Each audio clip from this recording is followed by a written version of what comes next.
Bonjour tout le monde, bienvenue dans l'émission Parole de maman et Parole des enfants. Ça fait extrêmement plaisir de retourner encore une fois dans l'émission avec les enfants qui nous regardent toujours. Ça fait extrêmement plaisir de les retrouver.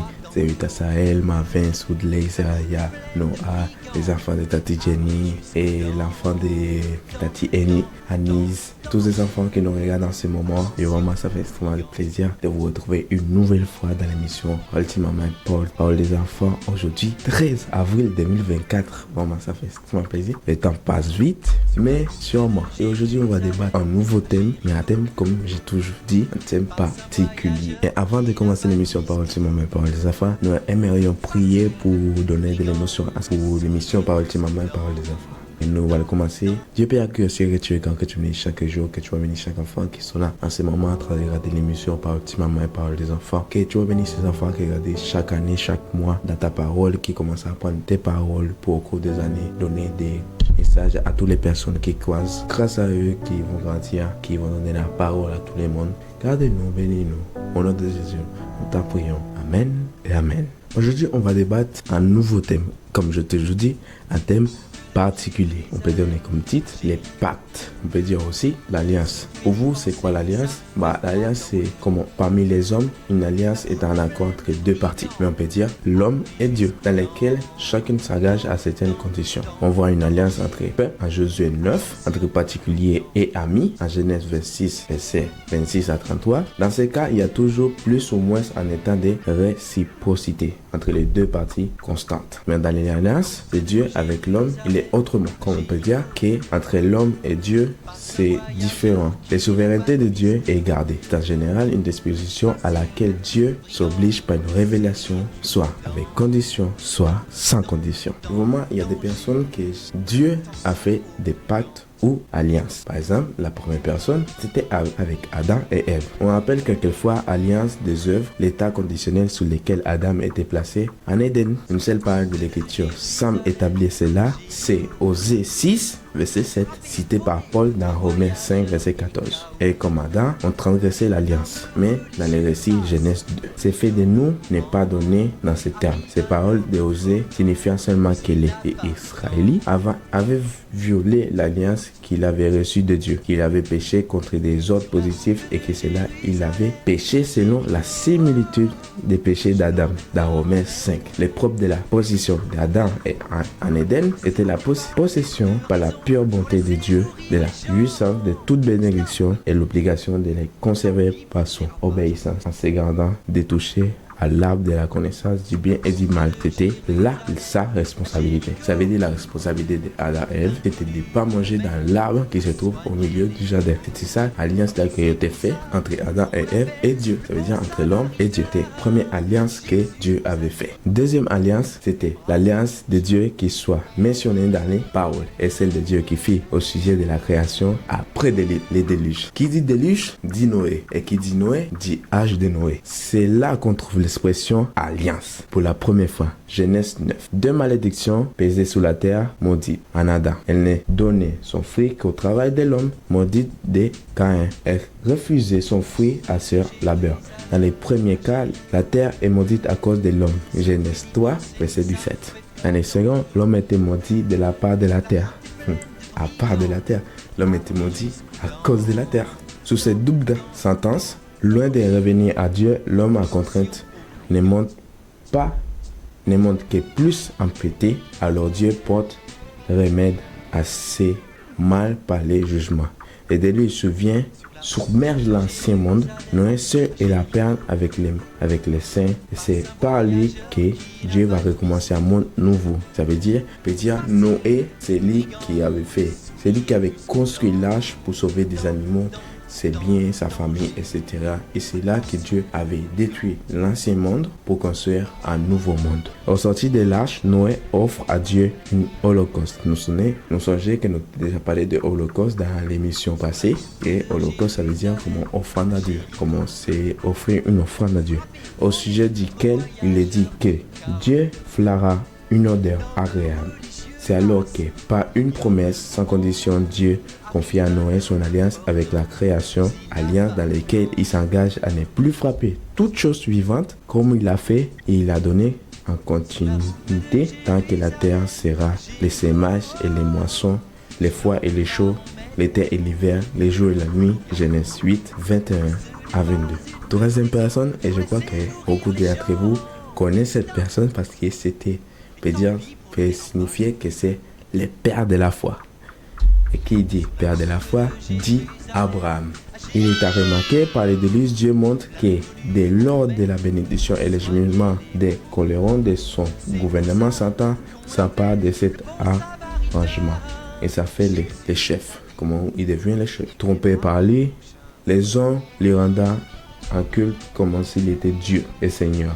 En Corinthiens 8, versets 5 à 6 ou 10, en Corinthiens 10, verset 20. C'est là l'origine de l'idolâtrie commence. L'idolâtrie, ça veut dire, là, un commandement, Dieu a dit, n'est pas suivre, s'incliner devant des images taillées et statues, etc.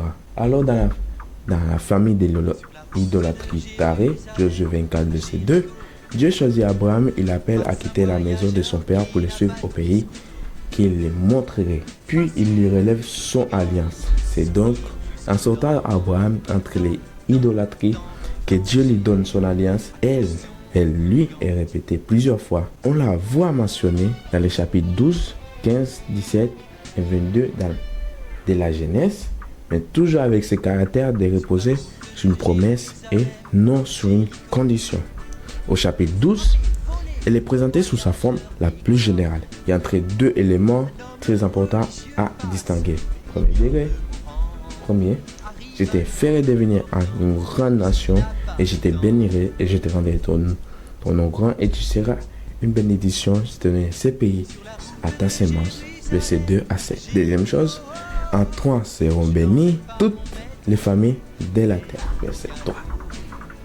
Deux bénédictions, l'une relative à la sémence, jamais les Juifs, l'autre relative à la sémence spirituelle, les croyants, fils d'Abraham, par une foi semblable à la sienne. Romains 4, verset 11.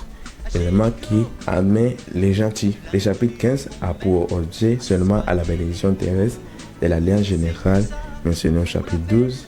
Il y a la première expression de la justice de la foi, puis l'alliance premièrement dite l'héritier et sa postérité charnelle, héritière avec lui, et enfin l'héritage. Quant à l'alliance première dite, il a plu au Seigneur d'assurer l'accomplissement à Abraham en passant au milieu des victimes divisées. Le constant jusqu'à c'était la forme usitée parmi les hommes pour confirmer leur engagement en pareil cas. Ainsi qu'on le voit en Jérémie 34, verset 18, on immolait une victime et les parties passaient entre les deux moitiés de la victime placée l'une vie à vie de l'autre. Par cet acte, elle déclarait tenir jusqu'à la mort même les choses qu'elle s'engageait. Jérémie reproche aux Juifs de ne avoir pas gardé l'alliance dans laquelle ils s'étaient engagés à renvoyer leurs esclaves hébreux en passant entre les deux moitiés du veau.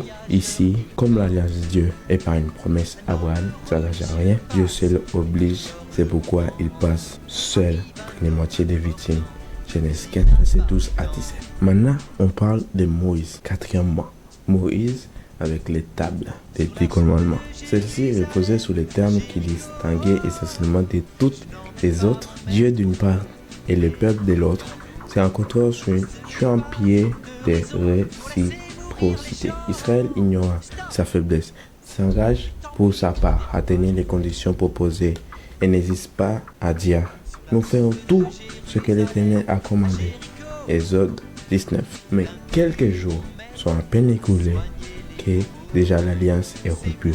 Le peuple a violé la première des conditions auxquelles il s'est engagé. Il s'est fait un autre Dieu. Ils adoraient les veaux en or. Le peuple d'Israël, quand ils ont sorti de la main de Pharaon, ils ont commencé quelques jours après, comme ils ont dit, quelques jours après qu'ils ont écoulé, quelques jours après, ils ont créé un nouveau Dieu pour louer un Dieu. Ils ont commencé à adorer un Dieu, un veau en or qui a été fait en sortant d'Égypte. Il allait au désert pour les faire un repas à l'Éternel. Exode 5, verset 1. Et voilà qui fait un Dieu étranger. L'alliance étant conditionnel, les relations étaient gâtées. Le peuple avait en même temps perdu la pensée de Dieu. Il avait dit, c'est Moïse, cet homme qui nous a fait monter du pays d'Égypte. Nous ne savons ce qui est arrivé. Et Dieu, à son tour, avait aussi cessé de dire, mon peuple a dit à Moïse, vois ton peuple, c'est vite détourné. Exode 32, versets 1, 7 et 8. Mais Moïse intercède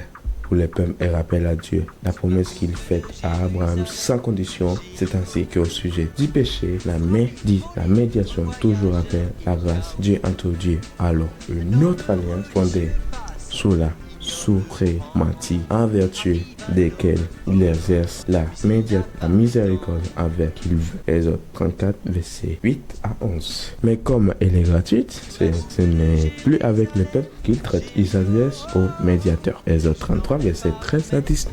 Ici, le peuple d'Israël se trouve dans une position toute particulière. C'était par grâce qu'il avait été tiré d'Égypte et conduit jusqu'à Sinaï, le mont Sinaï. Pendant ce trajet, il tombe sans recevoir des châtiments dans les mêmes péchés qu'il avait enfalura. C'est si douloureux ensuite parce que depuis Sinaï, il s'est trouvé sous la loi par l'alliance des médiations données à Moïse après les veaux d'or. Israël se trouve donc de nouveau sous la grâce. C'est par elle qu'il subsiste devant Dieu. Mais ce n'est pas uniquement la grâce. Comme avant la loi, l'alliance de Sinaï, ce n'est pas effacé par celle-ci. La loi demeure dans les voies gouvernementales de Dieu envers son peuple. D'ailleurs, Dieu avait un but d'atteindre par la loi, savoir la révélation de la ruine complétée de l'homme. Et dans ce sens, les choses n'avaient pas mal commencé. Dans les premiers jours, il peut pour cela le laisser dans les mains du peuple qu'il a et accepte. Puisque sa grâce vient de la rendre la haute main en suprématie pour maintenir les liens entre Dieu et son peuple.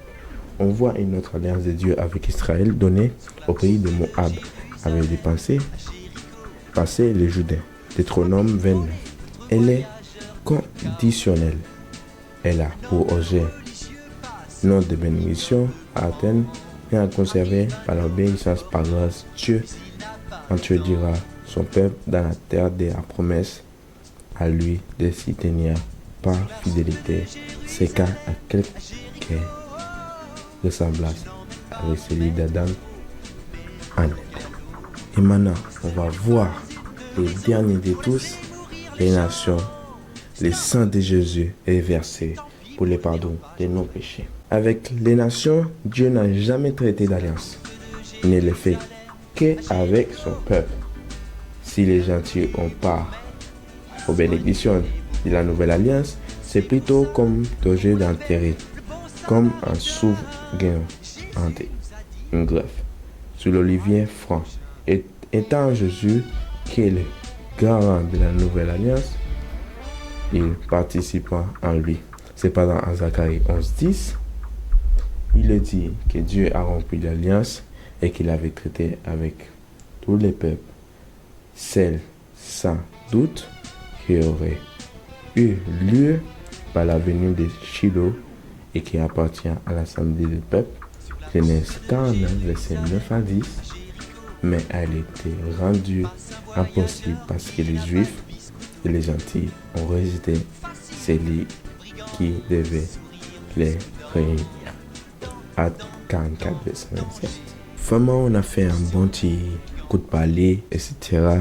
Vraiment, pour conclure l'émission, vraiment, pour tout homme chrétien, il y a une sorte d'alliance avec Dieu. Vraiment, tout homme qu'on trouve ici sur la terre, qui sont chrétiens, majorité de tous, ok, une alliance avec Dieu, le pacte, ils ont tenu une promesse vers Dieu. Comme tous, on dit à Dieu, on tient la promesse de garder sous nos mères, garder sous quelqu'un, etc. comme les mères. Ils tiennent une promesse de garder sous les enfants, comment les pères, pour tenir sous la famille. Vraiment, ils ont cette alliance entre eux. Ça fait extrêmement plaisir de partager ce thème avec vous, les enfants. Ce thème particulier. Ça fait vraiment plaisir de vous retrouver une nouvelle fois. Ça fait extrêmement longtemps que je n'ai pas fait Parole de maman et Parole des enfants. Ça fait extrêmement plaisir de vous retrouver. Et nous vous disons à samedi prochain pour une nouvelle émission Parole de maman. Mais tout d'abord, avant de partir, Nous allons prier et nous allons dire bye bye à tous les enfants qui sont avec nous. Nous allons prier pour mettre un thème à l'émission. Parole de maman et parole des enfants. Dieu Père qui est au ciel, que tu regardes, que tu me chaque jour, que tu m'as regardé, que tu vas sanctifier cette émission. Parole que tu m'as donné de la parole pour cette émission. Et que tu vas garder chaque personne qui a besoin de temps ce moment. Garde-nous, bénis-nous. Et que tu vas bénir chaque enfant qui regarde l'émission. Parole de maman et parole des enfants. Gardez-nous, bénis-nous. Au nom de Jésus, nous t'en prions. Amen et Amen. Et nous vous disons à la semaine prochaine pour une nouvelle émission. Parole de maman et parole des enfants. Bye bye.